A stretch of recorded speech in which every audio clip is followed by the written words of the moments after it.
Takto vyzerá architektúra Smart Apartment.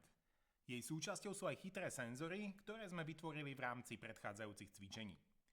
Tieto senzory budú umiestnené vo vybratých laboratóriách katedry počítačov a informatiky.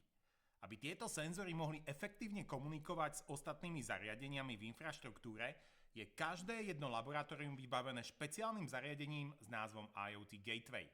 IoT Gateway zohráva kľúčovú úlohu v celej infraštruktúre. Zabezpečuje totiž komunikáciu medzi jednotlivými vrstvami IoT systému a zároveň umožňuje prepojenie rôznych komunikačných protokolov.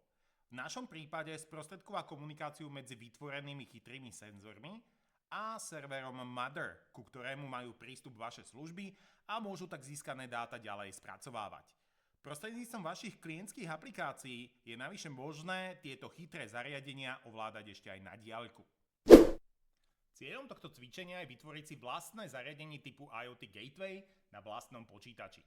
Jeho funkcionalita bude pozostávať z viacerých služieb, ktoré budú spúšťané prostredníctvom kompozície kontajnerov. Jadrom IoT Gateway bude MQTT broker Mosquito. Na zabezpečenie komunikácie s brokerom pridáme do kompozície webovú aplikáciu MQTT Explorer. A súčasťou riešenia bude aj Node-RED, ktoré bude predstavovať jediné programovacie rozhranie dostupné na tomto zariadení. A to samozrejme nie je všetko.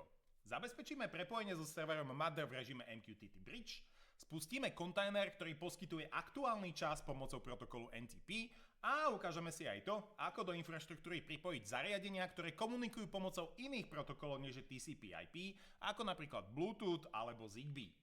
Tak poďme na to.